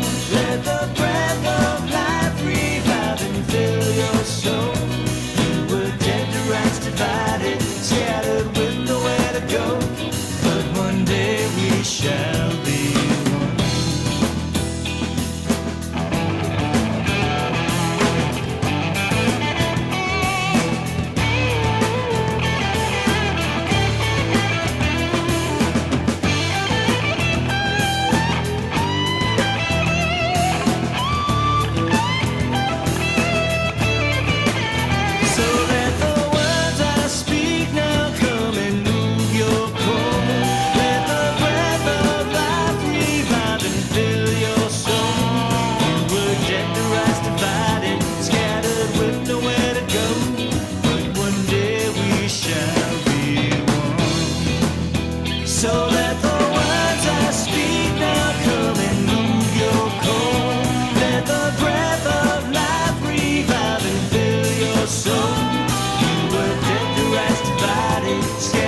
with nowhere to go.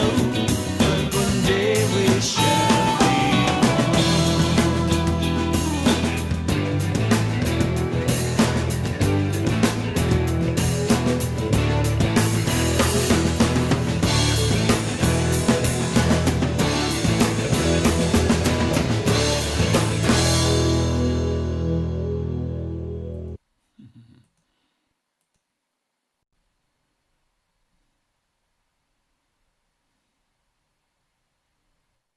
All right, so we're not going to tear it apart, but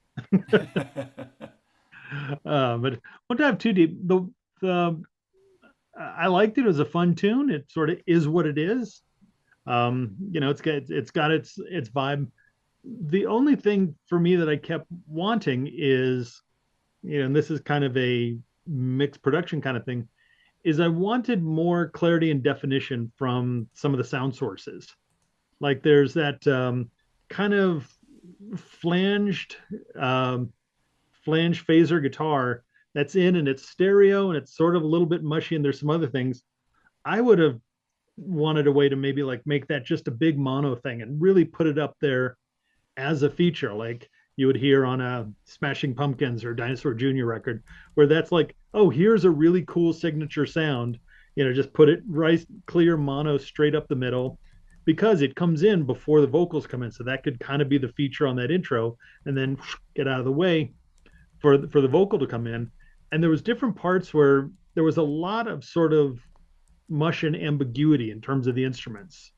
So like I would have liked sonically to go like, okay, yep, here is the guitar, that's playing this role. Here's the piano.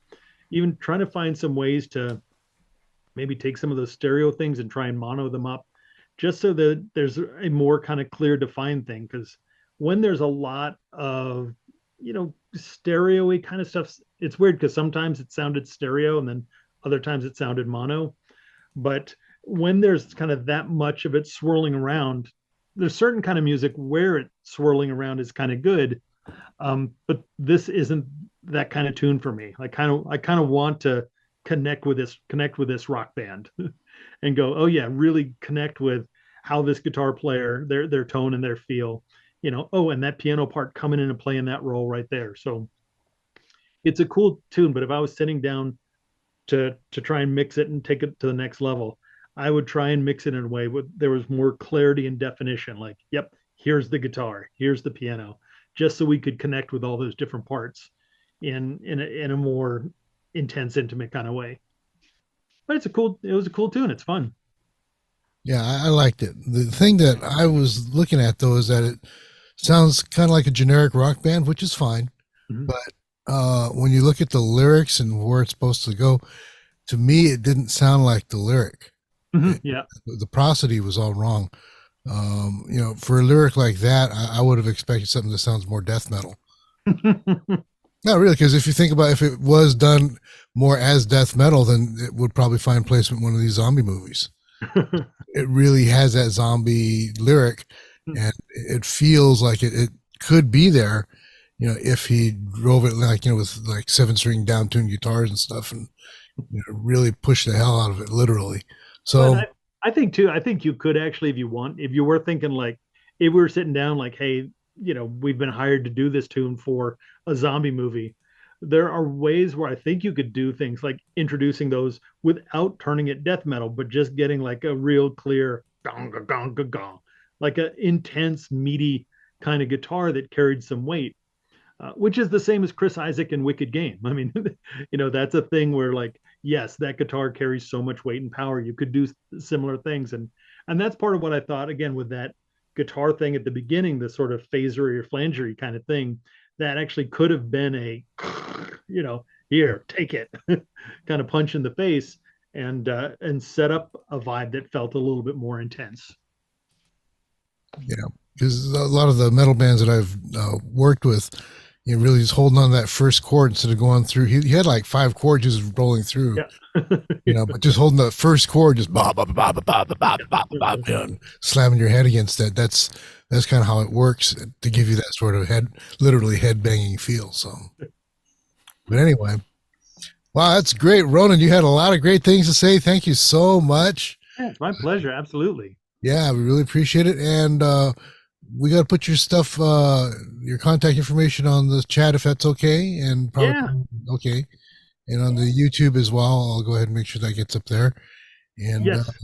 So, and yeah, Liz is in the background saying, tell them you'll do mastering for them for cheap. So she's telling me that, my rate for mastering is $100 a song, but we kind of do a friends and family for clients that have been with us for a long time, 75 bucks a song. And Liz says, tell them if they do anything in the next few months or whatever, we'll give them that. So I'm not here to, sales pitch too much, but if you were looking for mastering, Liz, who's smarter than I am, says we should tell you guys that we'll do it for you at our friends and family rate. sure. And you've got other stuff that's for sale on your website, right?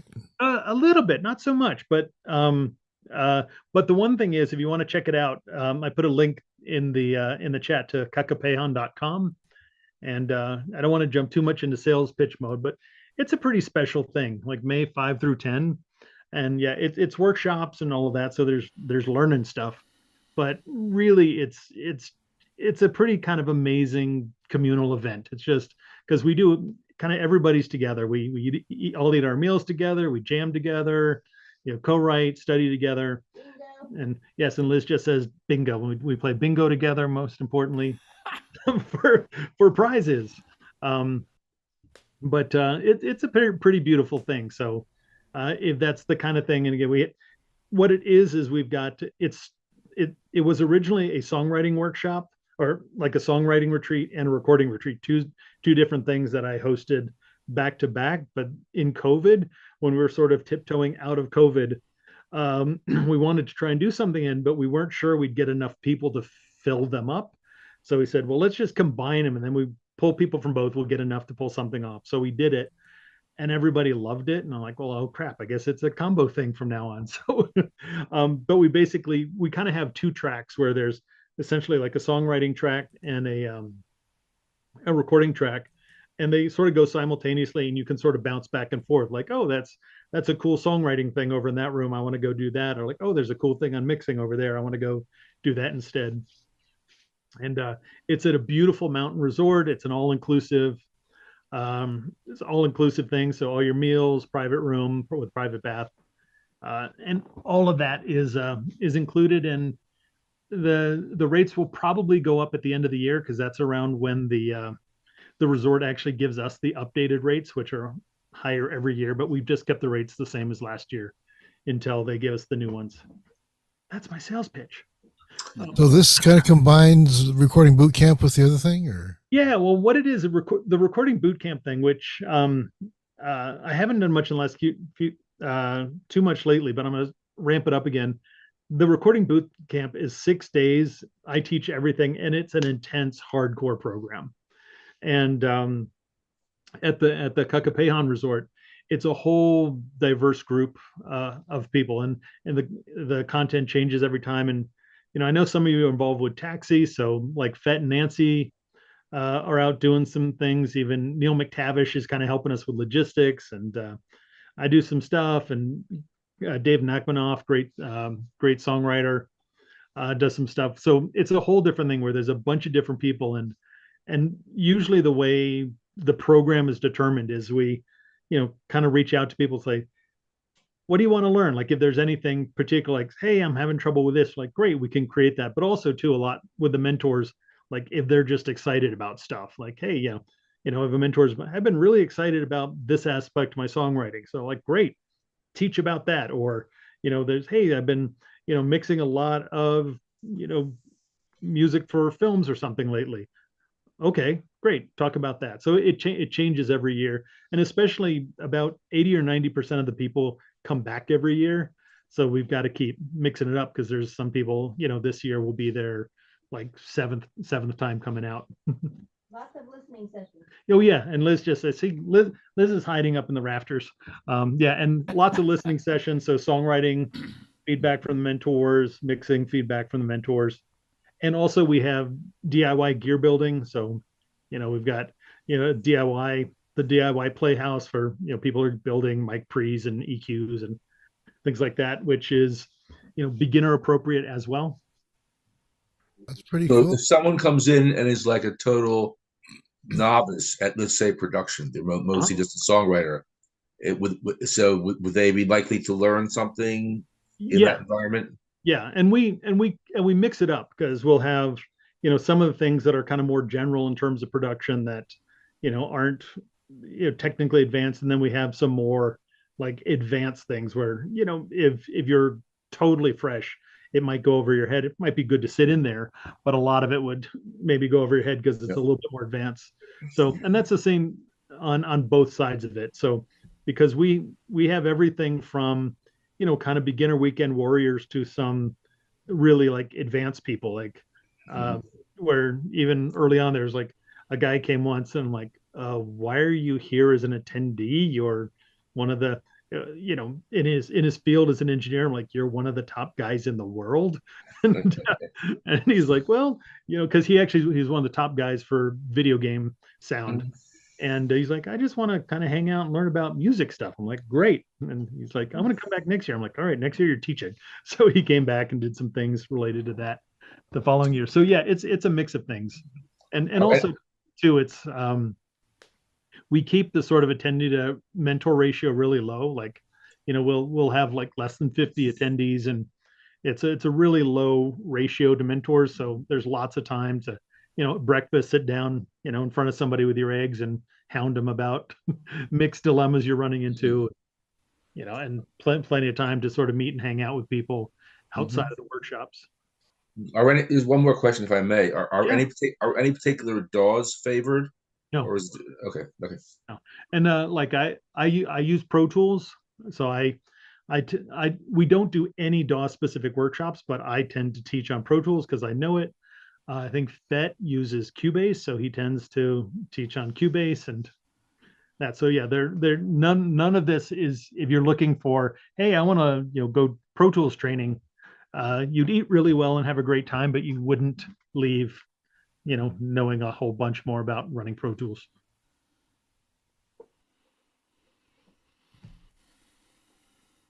Any burning questions?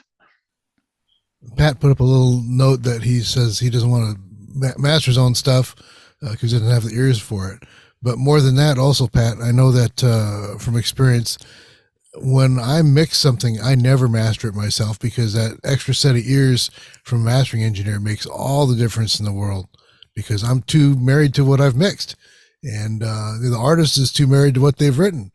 But a mastering engineer is coming in completely blind, completely cold, and they're going to compare it to what's out there in the rest of the world. They're going to say, well, I'm mastering it this way because this is what it sounds like in the world instead of in your home. So mastering is a tricky thing because, now it's sort of like, hey, cool, I just got a computer. I guess I master now. And I had done some of it, but I was a full-time professional engineer for 20 years before I felt I had developed my skill set in my ears enough to master for people. And and I still sit down. Some days I sit down, I'm like, yeah, I'm a badass, and I can do things quick and easy. There's other days where I sit down with total imposter syndrome, like everybody else, going, oh my god, am I worthy to work on this person's music? And luckily, it tends to work out just fine. But yeah, well, when it's my own stuff, I don't care that much. I've set up a sort of mastering chain in my DAW, and basically I just put a little bit of EQ on it and get it to the level I want it at, and that's good. Well, that is most of mastering, just making sure to do the right decisions on that. Yeah. Okay, well, I think that's about it. Thank you very much once again, Ronan. Awesome. Thanks so much for having me. Yeah, and we'll definitely have you back again sometime. And then our beginning of the year always is with Joanne Ledesma, and she's a placement specialist, and she's got a whole lot of new things going on because the industry has changed yet again. So she'll be talking about what kinds of things are all about to getting placements, but even more than that, why placements aren't necessarily all of that anymore, because there's so many new avenues out there for your music. So it's going to be an exciting time. Check that out in January. We've also got our in-person showcase on the 20th, I think it is. Yeah. So that's pretty much it.